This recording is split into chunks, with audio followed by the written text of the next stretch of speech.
আসসালামু আলাইকুম এভরিওয়ান। বহুরূপী ভালোবাসা গল্পের 6 নম্বর পার্ট। তো চলো বেশি কথা না কইয়া গল্প শুরু করা যাক। হঠাৎ করে দুলাভাই বলল, যা হবে পরে দেখা যাবে এইসব। দুলাভাই পিস্তলটা হাতে নিয়ে বলল, এটা আমি নিয়ে গেলাম, আমার দোকানে রেখে দিব, যদি কোনো দরকার পড়ে। তুমি তো মিয়া সেনাবাহিনীর চাকরি করো, লাইসেন্স করা একটা পিস্তল নিয়ে নিবে তুমি। আমি আপুকে ছেড়ে চোখের পানি মুছে বললাম, আচ্ছা ঠিক আছে নেন, সমস্যা নেই। দুলাভাই বলল, তা তুমি যাবে কবে? আমি বললাম, এই তো আর কয়েকদিন আছি, পরে চলে যাব। দুলাভাই বলল, এখন তো চাকরি পেয়েছো, ধীরে ধীরে সবকিছু হবে, তা বিয়ে টিয়ে? আমি আপুর দিকে তাকিয়ে বললাম, আপু তোর জামাইকে বল এইসব কথা না বলতে, মাত্র চাকরি পেয়েছি, এখন আবার বিয়ে কিসের রে? এইসব বিয়ে টিয়ে আরো অনেক পরে, আগে মাহিকে ভালো একটা ছেলে দেখে বিয়ে দিব, পরে আমি আমার বিষয় নিয়ে চিন্তা করব। মাহি মুখ বাঁকিয়ে বলল, খেয়ে দে, আমার কাজ নেই, আমাকে তোর বিয়ে দিতে হবে না, আমি গেলে তো তুই বিয়ে দিবি, আমি তো সব সময় আমার আম্মুর কাছেই থাকবো। মায়ের কথা শুনে আমি হাসতে হাসতে বললাম, তাই নাকি? দেখাই যাবে সামনে কতদিন আছে। কথা বলতে বলতে নাস্তা শেষ করলাম, দুলাভাইয়ের সাথে কিছুক্ষণ আড্ডা দিয়ে রুমে চলে গেলাম। রুমে গিয়ে বিছানায় মাথা দিয়ে শুয়ে আছি, তখন আপু রুমে ঢুকলো। আপুকে দেখে বসে বললাম, কিছু বলবি কি আপু? আপু নতুন একটা আইফোন আমার হাতে দিয়ে বলল, এটা তোর জন্য নিয়ে আসছি। আম্মু বলল, তোর নাকি একটা ফোন নাই, এজন্য এটা নিয়ে আসছি। আমি বললাম, আমার এসব লাগবে না আপু, আমি কি তোরে বলছি আমাকে এসব দিতে? আপু বলল, এখন তো সরকারি চাকরি পেয়েছিস, এখন এসব জিনিস নিবি কেন? আমি বললাম, মার খাবি কিন্তু আপু। আপু আমার কপালে চুমু দিয়ে বলল, তানিয়া আর ওর বান্ধবী দাঁড়িয়ে আছে তোর সাথে কথা বলার জন্য, রাগারাগি করিস না, ওকে আমি অনেক শাস্তি দিয়েছি। আমি বললাম, আমি আবার কোন দিন ওদের সাথে রাগারাগি করেছি? তোর মেয়ে আর ওর বান্ধবী যেই দিন আমাকে মারতে নিয়েছিল সেই দিনও আমি ওদের কিছু বলি নাই, শুধু কষ্ট লাগলো এই জায়গায়, জানিস আপু, ও আমার আপন ভাগ্নি হয়, আমাকে ওভাবে একা স্কুলে নিয়ে সবার সামনে অপমান করেও পরে মৃত্যুর মুখে ঠেলে দেওয়া, এটা কি ও করতে পারলো তুই বল? আপু বলল, এখন কি ওকে তুই মারবি? সমস্যা নেই, মারতে চাইলে মারতে পারিস, আমি কিছু বলবো না, ছোট মানুষ তো এত কিছু বোঝে না। আমি বললাম, ধুর, তুই শুধু উল্টাপাল্টা বুঝিস, আচ্ছা ওদের আসতে বল। আপু রুম থেকে বের হতেই তানিয়া আর ওর বান্ধবী ঋতু রুমে ঢুকলো। তানিয়া আমার পাশে বসে পড়লো আর ঋতু দাঁড়িয়ে আছে। তানিয়া আমার দিকে তাকিয়ে বলল, মামা ভালো আছেন? আমি হাসি দিয়ে বললাম, ভালো থাকার জন্যই তো তোমাদের ওখান থেকে পালিয়ে আসছি। আমার কথা শুনেই তানিয়া আর ঋতু আমার পায়ে ধরে বলল, মামা আপনি আমাদের মাফ করে দেন, রাগের মাথায় আমরা কত ভুল করছি, প্লিজ আপনি আমাদের মাফ করে দেন, আমরা আর কোনোদিন এমন ভুল আর কখনো করব না, আপনি প্লিজ আমাদের মাফ করে দেন। আমি বললাম, আগে আমার পাসওয়ার্ডও বলছি। ওরা বলল, না ছাড়বো না, তার আগে বলেন আপনি আমাদের মাফ করছেন। আমি এবার ধমক দিয়ে বললাম, আগে আমার পাসওয়ার্ডও বলছি। আমার ধমক শুনে ওরা আমার পা ছেড়ে দিয়ে মাথা নিচু করে দাঁড়িয়ে আছে। আমি এবার বললাম, তোমরা ছোট মানুষ, ভুল তো করতেই পারো, কিন্তু তাই বলে এমন কিছু করবে না যেই ভুলে মানুষের জীবন শেষ হয়ে যাবে। তবে যাও, আমি কিছু মনে করি নাই, আর কখনো কারোর সাথে এমন করবে না। তানিয়া বলল, অনেক অনেক ধন্যবাদ মামা আপনাকে, আচ্ছা আমি গেলাম। ঋতু তুই কথা বল। মামা আমি একটু মায়ের কাছে গেলাম, আজকে থেকে ওর সাথে কথা হয় নাই। এই কথা বলে তানিয়া রুমের বাইরে চলে গেল। ঋতু একা একা দাঁড়িয়ে আছে। আমি ঋতুর দিকে তাকিয়ে বললাম, বসো এখানে। ঋতু আমার পাশে বসে বলল, জানেন সেই দিন আমি কতটা ভয় পেয়েছিলাম, আমি তো মনে করেছি। আমি বললাম, আমি মারা গেছি তাই তো? ঋতু মাথা নিচু করে বলল, আমি হাসি দিয়ে বললাম, আমি মারা গেলে তোমরা দুই বান্ধবী খুব খুশি হতে না? এভাবে বলবেন না, আমাদের সত্যি অনেক বড় ভুল হয়ে গেছে। রিফাত কি করিস? আরে রিমি, তুই সকাল সকাল এখানে? রিমি ভিতরে এসে আমার হাত থেকে ফোনটা নিয়ে বলল, কিরে তোর হাতে নতুন ফোন, তাও আবার আইফোন, আমাকে দিবি এটা? আমি বললাম, যদি আমার আপু এটা গিফট না করতো তোরে আমি দিয়ে দিতাম। রিমি ফোনটা আবার আমার হাতে দিয়ে বলল, এই মেয়েকে? আমি হাসি দিয়ে বললাম, এই মেয়ে আমাকে মারতে চেয়েছিল, মানে এক প্রকার আমাকে মৃত্যুর মুখে ফেলে চলে গিয়েছিল। রিমি ঋতুর দিকে তাকিয়ে বলল, তাই নাকি? পিচ্ছে একটা মেয়ের এত সাহস, ভালো ভালো। তবে একটা কথা বলি, তুই এখন একটু হলেও আমাদের সাথে যুক্ত হয়ে গেছস, তোর গায়ে বা কেউ যদি তোরে মারার চেষ্টা করে তাহলে আমি নিজে ওকে উপরে তুলে গরুর মতো ওর শরীর থেকে চামড়া তুলে লবণ লাগিয়ে দিব। আমি বললাম, ধুর এভাবে বলিস না, ও ভয় পেয়েছে এমনি অনেক। তো সকাল সকাল এখানে কি, এটা তো বললি না? রিমি বলল, আসলে তোর সাথে আমার মনে হয় আর দেখা হবে না, কিছুদিনের জন্য এক জায়গায় ঘুরতে যাব, আর তখন তো তুই ট্রেনিং এ চলে যাবি, তোর কিছু লাগবে কি? আমি বললাম, আমার আবার কি লাগবে? মাথা খারাপ হলো নাকি তোর? রিমি আমার সামনে মাথা ঝুঁকিয়ে বলল, ভালো করে সবকিছু শেষ কর। আর আমি তো খারাপ মেয়ে, আমার সাথে মিশবি কম। আসি রে, ভালো থাকিস। আমি বললাম, রিমি দাঁড়া। রিমি আমার দিকে তাকিয়ে বলল, বল। আমি দাঁড়িয়ে রিমির গালে একটা চুমু দিয়ে বললাম, তোর গালগুলো খুব নরম তো, তবে এটা দিলাম কারণ তুই তো আমার বান্ধবী। রিমি ঠাস করে একটা ঘুষি দিয়ে বলল, আরেকবার খালি আমাকে ছুঁয়ে দেখিস তোর কি অবস্থা করি। আমি রিমির দিকে তাকিয়ে ঠোঁট কামড়ে বললাম, কি করবি? রিমি দৌড়ে পালিয়ে বলল, কুত্তা কোথাকার, আসি, ভালো থাকিস। রিমি যেতেই ঋতু বলল, আপনার নতুন বান্ধবী বুঝি? আমি বলে বিছানায় গিয়ে বসলাম। ঋতু বলল, আমি কি আপনার বউ হবার যোগ্য নই? আমি ঋতুর কথা শুনে ওর দিকে তাকিয়ে বললাম, ভদ্রতার খাতিরে এখানে বসে তোমার মতো পিচ্ছে একটা মেয়ের সাথে কথা বলছি, নইলে তোমাকে এখান থেকে লাত্তি মেরে বিদায় করে দিতাম। ঋতু বলল, আপনি অনেক পরিবর্তন হয়ে গেছেন। আমি বললাম, মানুষ মাত্রই পরিবর্তনশীল, এটা তো জানো। এখন এখান থেকে বিদায় হও, আমি এখন ঘুমাবো। ঋতু বলল, আপনার ফোনটা দেন। আমি বললাম, কি করবে? ঋতু বলল, কি আর করব, বসে বসে গেম খেলবো। আমি ঋতুর হাতে ফোনটা দিয়ে দিলাম। ঋতু চলে যাওয়ার পর আমি ঘুমিয়ে গেলাম। রাতে এমনিই বেশি ঘুমাতে পারি নাই। দেখতে দেখতে আপুরাও চলে গেল। আর আজকে আমি রেডি হয়ে গেলাম, কারণ আজকে থেকে আমার ট্রেনিং শুরু। সবার কাছ থেকে বিদায় নিয়ে আমি আমার গন্তব্যের উদ্দেশ্যে রওনা দিলাম। জানি না সামনে কি আছে, তবে আজকে থেকে হয়তো আমি নতুন কিছু দেখতে পারবো বা নতুন কিছু শিখতে পারবো। তো গায়েস, একটা জায়গায় ভুল হয়েছে। আসলে বাড়িওয়ালার মেয়ের নাম রিমি না, রিয়া হবে। আর মেজর যেই মেয়েটি ছিল তার নাম রিমি। হঠাৎ রাস্তায় রিমি ম্যাডামকে দাঁড়িয়ে থাকতে দেখলাম। তিনি দাঁড়িয়ে কার সাথে যেন কথা বলছেন, আর তার চারপাশে সেনাবাহিনী ঘিরে আছে। তবে রিমি ম্যাডাম যখন কথা বলে তখন তার চোখে মুখে কেমন যেন রাগের একটা ভাব থাকে। তবে রাস্তায় তাকে আর বেশি দেখতে পাই নাই। ট্রাফিক জ্যামে গাড়ি থেমেছিল, এখন আবার গতিতে চলছে। আমি চুপচাপ বসে আছি, তবে এইটুকু চিন্তা করছি, মানুষের জীবন কখন যে পাল্টে যায় এটাই বলা যায় না। আজকে আমার ট্রেনিং এর সময় শেষ হয়ে গেল। সম্পূর্ণভাবে আমি আমার ট্রেনিং শেষ করলাম। তবে এখানে আমার একটা ছেলের সাথে ভালো পরিচয় হয়েছে এবং বন্ধুত্ব হয়েছে। ছেলেটার নাম রবিন, আমাদের সাথেই সবকিছু শেষ করছে। আজকে শুনলাম সেনাবাহিনীর মেজর মিস রিমি চৌধুরী আসবেন আমাদের উদ্দেশ্যে। তিনি হয়তো কিছু বলবেন, কারণ আজকে থেকেই আমরা চাকরিতে জয়েন করব। রুম থেকে রেডি হয়ে মাঠে আসতেই রবিন বলল, আচ্ছা রিফাত, আমি যদি হঠাৎ কোনোদিন পালিয়ে যাই তখন তুই একা হয়ে যাবি না? আমি রবিনের দিকে তাকিয়ে বললাম, তুই আবার পালিয়ে কোথায় যাবি? চাকরি ছেড়ে পালাবি নাকি? রবিন হাসি দিয়ে বলল, এমন কিছুই ভাবতেছি। আমি বললাম, বাহ, ভালো ভালো, তাহলে তোর চাকরি করার দরকার নেই, চাকরি ছেড়ে এখনই চলে যা। রবিন বলল, আরে ধুর, মজা করলাম, চল লাইনে গিয়ে দাঁড়াই। রবিন আর আমি সবার সাথে গিয়ে লাইনে দাঁড়ালাম। দেখতে দেখতে রিমি ম্যাডাম চলে আসলো। আজকে অনেক দিন পর রিমি ম্যাডামকে দেখলাম। তবে রিমি ম্যাডাম দিন দিন কেমন যেন সুন্দর হয়ে যাচ্ছে। রিমি ম্যাডামকে এতটা সুন্দর লাগছে যেটা বলার বাইরে। এক দৃষ্টিতে আমি তার দিকে তাকিয়ে আছি। রিমি ম্যাডাম যে আমাদের এলাকার, এটা আমি রবিনকে কখনো বলি নাই। তবে আমার জীবনে সবচেয়ে বড় ভুল হলো রিমি ম্যাডামকে প্রপোজ না করা। হঠাৎ রবিন পেছন থেকে আমাকে চিমটি দিয়ে বলল, কিরে, তুই মেজরের দিকে এভাবে তাকিয়ে আছিস কেন? তিনি জানতে পারলে তোর চাকরি কিন্তু শেষ। আমি বললাম, চাকরি গেলে যাবে, এতে আমার কি? রবিন বলল, চুপ, মার খাবি, এখন চুপচাপ দাঁড়িয়ে থাক। কিছুক্ষণ পর রিমি ম্যাডাম দাঁড়িয়ে তিনি তার মতো ভাষণ দিতে লাগলেন। এতদিন পর আমাদের ট্রেনিং শেষ করলাম, কিভাবে দেশের সেবা করতে হবে, কিভাবে দেশের মানুষকে রক্ষা করতে হবে, এই সম্পর্কেই তিনি বলছেন। হঠাৎ করে আমার ফোনটা বাজতে লাগলো।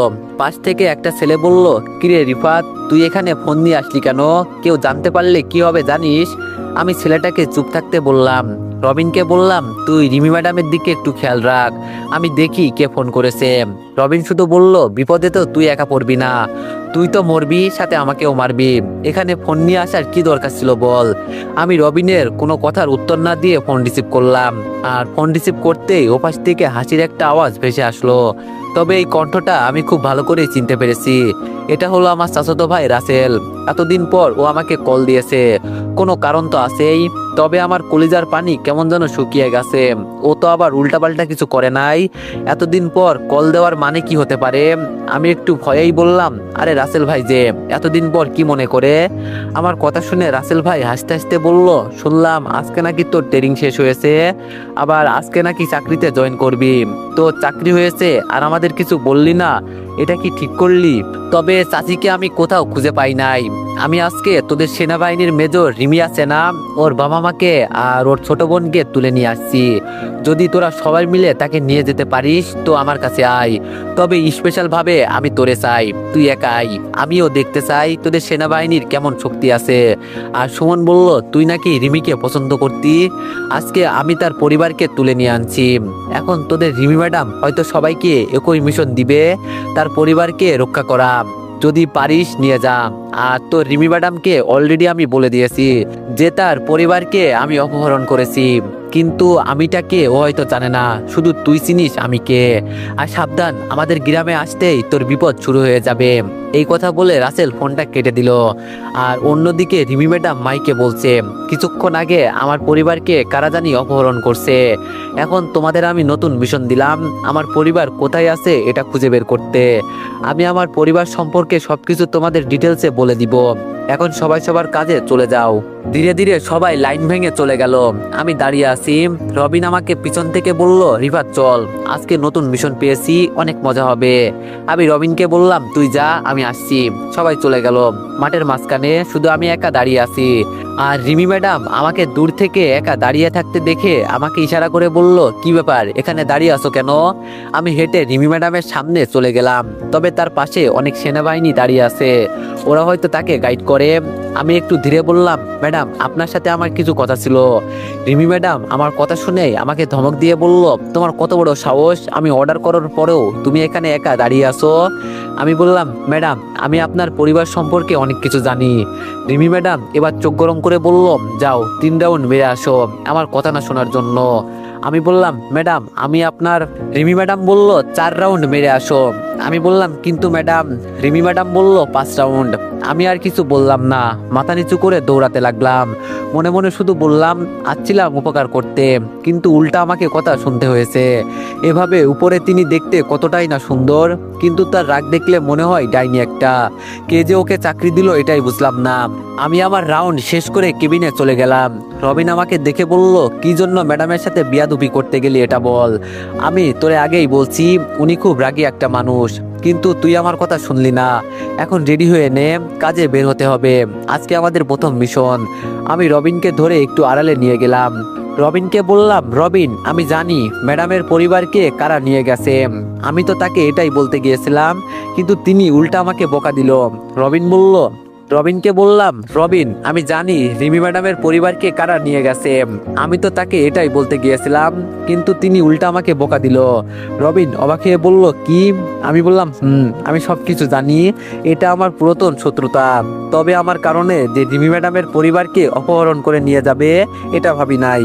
এতদিন পর রাসেল আমাকে কল করেছে, ভাবি নাই আবার এমন কিছুর সাথে আমার পরিচয় হবে। রবিন বলল, রাসেলটা আবার কে? আমি বললাম, রাসেল আমার চাচাতো ভাই, যার বোনকে বিয়ে করি নাই বলে আমার বাবাকে ও নিজে মেরেছে। এখন আবার ও নতুন কিছু শুরু করলো। রবিন বলল, এখন তুই কি করতে চাস? আমি বললাম, আমি একাই যাবো এই মিশনে, তুই একটু এই দিকটা সামলে নিস। রবিন বলল, রিফাত ম্যাডামের অনুমতি নাই, তুই একা গেলে ঝামেলা হয়ে যাবে। আমি বললাম, কি আর হবে, চাকরি চলে যাবে এটাই তো, এতে আমার কিছু আসে যায় না। আমার কারণে কারো কিছু হোক আমি এটা চাই না। রবিন বলল, দেখ রিফাত তুই ম্যাডামকে এই বিষয়ে বল। আমি বললাম, এখন উনি আমার কথা শুনবেন না, একটা দিনেরই তো বিষয়, তুই সামলে নিস। আর যদি না পারিস তাহলে বলবি আমার ছোট বোন গাড়ি অ্যাক্সিডেন্ট করেছে, এজন্য ইমার্জেন্সি আমাকে যেতে হয়েছে। আর বিশ্বাস না করলে বলবি আমি তো কিছুক্ষণ আগে তাকে এইসব কথা বলতেই গিয়েছিলাম, কিন্তু শুনলো না। রবিন বলল, তোর কিছু হয়ে গেলে? আমি বললাম, আমার কিছু হবে না, তুই চিন্তা করিস না, আমি সবকিছু সামলে নিব, এখন আমাকে যেতে হবে। রবিন বলল, যত তাড়াতাড়ি সম্ভব আমাদের সাথে যোগাযোগ করবি। আমি বললাম, আমি কল দিলেই রিমি ম্যাডামকে নিয়ে আমার কাছে চলে যাবি, তাহলেই হবে। রবিন বলল, আচ্ছা ঠিক আছে, তাহলে তুই এখন চলে যাবি? আমি বললাম, আগে পরিবেশটা একটু ঠান্ডা হোক, পরে বের হব। কিছুক্ষণ পর সবাই সবার কাজে চলে গেল। আমি কাপড় চেঞ্জ করে বের হলাম। আর তখন রিমি ম্যাডামের একজন গার্ড আমাকে দেখে ফেললো। আর ও আমাকে ডেকে বলল, কি ব্যাপার, তুমি আউট ড্রেসে ঘুরছো কেন? তোমাকে না বলা হয়েছে মিশনে যেতে? আমি মাথা নিচু করে বললাম, আসলে স্যার সবাই এখান থেকে চলে গেছে, আর আমার পেটটা একটু খারাপ ছিল, সকাল থেকে খারাপ ফিল করছি, এজন্য ভাবছি একটু সুস্থ হলেই চলে যাব। প্লিজ স্যার, ম্যাডামকে কিছু বলবেন না, একটু পরেই আমি চলে যাব। স্যার বলল, আচ্ছা ঠিক আছে যাও। আমি কোনো মতে রুমে চলে গেলাম। এখান থেকে বের হতে হলে সবাইকে 2 পাস বোঝাতে হবে। ধীরে ধীরে সেনাবাহিনীর গেট থেকে বের হলাম। রাস্তায় বের হয়ে রিয়ার নম্বরে কল দিলাম। অনেক দিন পর ওকে মনে হলো। যখন থেকে আমি ট্রেনিং করি তখন থেকে ওর সাথে আমার কোনো কথা হয় নাই। আম্মুর মুখ থেকে শুনেছি ওর নাকি বিয়ে ঠিক হয়ে গেছে। আমি কল দিতেই আমার ফোন রিসিভ করে রিয়া বলল, হ্যালো কে? আমি বললাম, রিয়া, আমি রিফাত। রিয়া বলল, ও রিফাত তুই, এতদিন পর কি মনে করে কল দিলি? আমি বললাম, শুনলাম তোর নাকি বিয়ে হয়ে গেছে। রিয়া বলল, আরে না, বিয়ে ঠিক আছে, হাজবেন্ড সরকারি চাকরি করে, আর এখন আমি সবকিছু ছেড়ে দিয়েছি। আগের রিয়া আর এখনকার রিয়ার মাঝে অনেক পার্থক্য। আমি এখন সবকিছু ছেড়ে বদলে গেছি। আমি বললাম, গাঁজা, সিগারেট? রিয়া বলল, ধুর, এইসব তো সেই কবেই ছেড়ে দিয়েছি, এর কোনো হিসাব নেই। এখন আমি আমার হবু হাজবেন্ডের কথাই চলি। আমি বললাম, তোর কথাগুলো শুনে আমার খুব ভালো লাগলো, এখন আমাকে একটা হেল্প কর। রিয়া বলল, বল। আমি বললাম, আজকে আমি একটা মিশনে যাচ্ছি, কেউ আমার সাথে নেই, আমার কিছু পিস্তল লাগবে, তুই কি দিতে পারবি? রিয়া বলল, রিফাত তুই তো জানিস। আমি বললাম, হ্যাঁ জানি, তুই সব কিছু ছেড়ে দিছোস, কিন্তু একটা শর্ট রেঞ্জের পিস্তল আমাকে দে, আর কিছু লাগবে না। রিয়া বলল, তুই এখন কোথায়, বাড়িতে আসবি কি? আমি বললাম, না, এখন বাড়িতে আসবো না, এখন আমি আমার দেশের বাড়িতে যাব, ওখানে রাসেলের সাথে কিছু হিসাব নিকাশ বাকি আছে। রিয়া বলল, দেখ রিফাত, এটা পুতুল খেলা না, তুই একা একা কিছুই করতে পারবি না। আমি বললাম, তোর কিছু করতে হবে না, বলছি তো আমি দেখে নিব, তুই স্টেশনে আয়, আমি এখানে আসি। রিয়া বলল, আচ্ছা ঠিক আছে। ফোন কাটার পরেই অফিস থেকে কল এলো। মনে মনে বললাম, এই রে মরছি। আমি ভয়ে আর ফোনটা রিসিভ করলাম না। কিছুক্ষণ পর রবিন কল দিয়ে বলল, আজকে তুই অফিসে আসলে তোর অবস্থা শেষ করে দিবে। রিমি ম্যাডাম আমাকে তোর কথা বলছে, তুই কই আসোস? আর আমি বলছি তোর বোন অ্যাক্সিডেন্ট করেছে, কিন্তু তুই তার কল ধরিস নাই কেন হালা? আমাকে কি মারতে চাস? আমি বললাম, বাদ দে, এখন আমি খুব বিজি আছি, তোরা কই? রবিন বলল, কই আর থাকবো, বসে বসে রিমি ম্যাডামের অর্ডার পালন করছি। আমি বললাম, ভালো ভালো, এটাই কর তোরা, আচ্ছা ফোন রাখি। রবিন বলল, তুই একা একা করতে পারবি তো? আমি বললাম, ধুর, তোর এসব চিন্তা করতে হবে না, বলছি না আমি সব দেখে নিব। ফোন কেটে আমি স্টেশনে চলে গেলাম। কিছুক্ষণ পর রিয়া চলে আসলো, তবে ওর সাথে মাইও আসলো। মাই এসে আমাকে জড়িয়ে ধরে কান্না করছে আর বলছে, তুই বাসায় গেলি না কেন? এতদিন পর আসলি, তাও আবার বাসায় গেলি না? আমি মাই চোখের পানি মুছে বললাম, আজকে একটা কাজে যেতে হবে, এজন্য বাসায় যাই নাই। তুই আসলি কেন? রিয়া আমার দিকে তাকিয়ে বলল, তোর বোনকে আমি আনতে চাই নাই, ও আমার পিছনে পিছনে চলে আসছে, তোর সাথে কথা বলার সময় ও তোর নাম শুনছে, এজন্য এখানে চলে আসছে। আমি রিয়ার দিকে তাকিয়ে দেখি ও এখন আর চশমা পরে না, আজকে ও শাড়ি পরে এসেছে, ওকে দেখে বেশ সুন্দর লাগছে। আমি রিয়ার দিকে তাকিয়ে বললাম, আজকে সত্যি তোরে মেয়ে মেয়ে লাগছে, এখন তো আমি তোরে দেখে নতুন করে প্রেমে পড়ে গেছি। রিয়া আমার হাত ধরে বলল, তাহলে কাজী অফিসে চল, বিয়ে করি। আমি বললাম, না বোন, তার আর দরকার নেই। রিয়া আমার হাতে একটা ব্যাগ দিয়ে বলল, এখানে সবকিছু রাখা আছে, তুই নিরিবিলি একটা জায়গায় গিয়ে সবকিছু ঠিক করে নিস, আর আমি তোরে যতটা পারি সাহায্য করব। কিছু ডিভাইস এখানে যুক্ত করা আছে, তুই শুধু ওগুলো তোর সাথে যুক্ত করে রাখিস, বাকিটা আমি তোরেই বলে দিব কিভাবে কি করতে হবে। আমি বললাম, আচ্ছা ঠিক আছে, এখন তুই মাহিকে নিয়ে যা। মাহি আমার হাত ধরে বলল, ভাইয়া তুই কোথাও যাবি? আমি মাহির দিকে তাকিয়ে বললাম, আমার উপর এখন অনেক দায়িত্ব থাকবে, এমনকি দেশের জন্য নিজের জীবনটাও দিয়ে দিতে হবে, আমাকে নিয়ে চিন্তা করিস না, কাজটা শেষ করে বাসায় আসবো। মাহি বলল, কিন্তু ভাইয়া। আমি বললাম, কোনো কিন্তু না, তুই এখন বাসায় যা।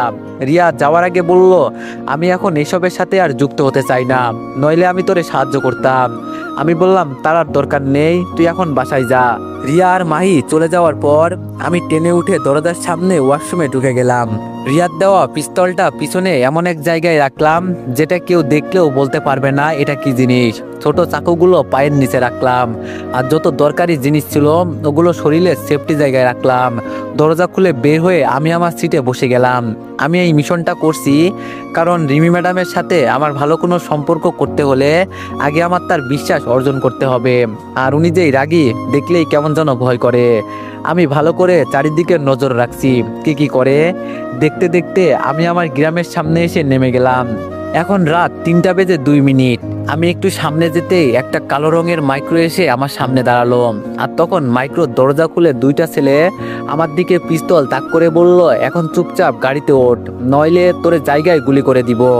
আমি জানতাম আমি এখানে আসলে রাসেল ভাই আমার সাথে এমন কিছু করবে, এজন্য আমি একটু আশ্চর্য হই নাই। আমি চুপচাপ গাড়িতে উঠে গেলাম।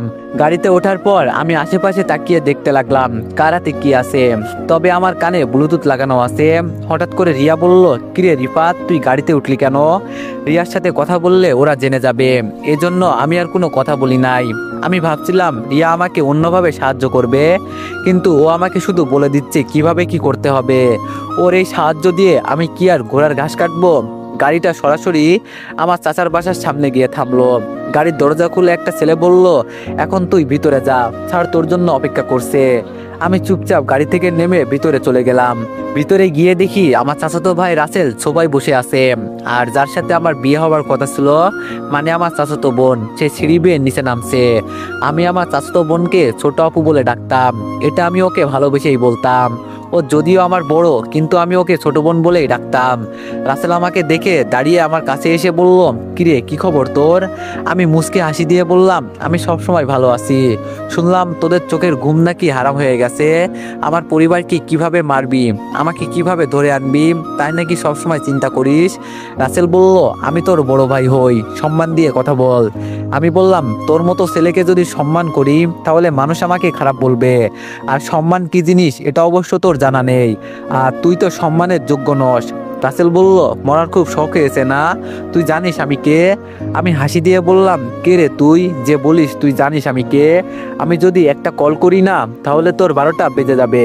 রাসেল বলল, কালকে তুই চাকরি পেয়েছিস আর আজকে তুই নেতাগিরি করিস, তবে আজকে তুই মনে হয় বেঁচে ফিরতে পারবি না। তবে একটা সুযোগ আছে, সেটা কি তুই ভালো করেই জানিস। আমি বললাম, আমার বাবাকে তুই মারলি, আবার আমাকে সুযোগ দিস? আমি তোর বাসার সামনে দাঁড়িয়ে বলছি, আমি তোরে কুত্তার মতো রাস্তায় ফেলে মারবো। যদি তোরে কেউ আমার হাত থেকে বাঁচাতে পারে তাহলে তাকে বলিস আমার কাছে আসতে। রাসেল পিছন থেকে পিস্তল বের করে বলল, আজকে তোরে আমি খাইছি, তুই আমার বাসায় দাঁড়িয়ে আমাকে হুমকি দিস? রাসেলের ছোট বোন ওর ভাইয়ের হাত থেকে পিস্তল নিয়ে বলল, ধুর, এত রেগে যাওয়ার কি আছে, ও পিচ্ছি একটা ছেলে, ওর কথায় তুই ভয় পাস কেন? এখন তুই একটু বাইরে যা, দরজা লাগিয়ে নিস বাইরে থেকে, ওর সাথে আমার কিছু কথা আছে। রাসেল আর কিছু না বলে চুপচাপ দরজা লাগিয়ে বাইরে চলে গেল। ছোট আপু আমার দিকে তাকিয়ে বলল, কিরে রিফাত, তোর কি খবর? আমি শুধু বললাম, আপনি কবে আসছেন আপু? ছোট আপু আমার হাত ধরে আমাকে টেবিলে বসিয়ে বলল, বস এখানে। অনেক দূর থেকে আসলি, তবে তোর ছোটবেলার অভ্যাস এখনো যায় নাই। আমাকে ছোট আপু বলিস কেন? আমি না তোর বড়? আমি হাসি দিয়ে বললাম, এটাকে ভাই বোনের ভালোবাসা বলতে পারেন। আপু বলল, আগে খেয়ে নে। তবে আমি আর যাই বলি, তুই একটুও পরিবর্তন হোস নাই। আমি বললাম, পরিবর্তন তো আপনিও হন নাই, এখন আপনার সাথে কথা বলতেও আমার ঘৃণা লাগে। বড় বোন হয়ে ছোট ভাইকে বিয়ে করতে লজ্জা করে না? আপু বলল, এখানে লজ্জার কি আছে, নিজের আপন ভাইকে ছাড়া যারে ইচ্ছা তারে বিয়ে করা যাবে। আমি বললাম, আপনার জন্য আমার বাবা মরছে। আপু বলল, আমার ভাইয়ের কথা না শুনলে তো মরতেই হবে, এতে আবার কি হয়েছে? তুই শুনবি না তাহলে তুইও মরবি। আমি বললাম, আপনাকে আগে যতটা সম্মান করতাম এখন ততটা করি না। আপনার সাথে কথা বলতে জানেন আমার নিজের কাছেই ঘৃণা লাগছে। আপু বলল, আমার সাথে কথা বলবে সবার একই অবস্থা হয়, আগে তুই খেয়ে নে। আমি বললাম, আপনাদের দেওয়া খাবার আমি খাবো, এটা কিভাবে চিন্তা করলেন? খাবারের সাথে যে বিষ মিশানো নেই এটা আমি বিশ্বাস করব কিভাবে? ছোট আপু চেয়ার ছেড়ে উঠে আমার সামনে টেবিলের উপর পা দুলিয়ে আমার মুখোমুখি হয়ে বসে বলল, আমাকে তোর বিশ্বাস হয় না? আপুর মুখোমুখি হয়ে আমি বললাম, আপনাকে যদি পারতাম জায়গায় গুলি করে মারতাম।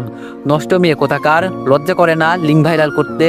লজ্জা শরমের মাথা খেয়েছেন, আবার দেশে আসছেন। আমি যদি পারতাম না তাহলে তোর মুখে মুতে দিতাম শালিম। আপু বলল, বাবা এত তাড়াতাড়ি তোর মুখের ভাষা খারাপ হয়ে গেল? আমি বললাম, খারাপের দেখলি কি?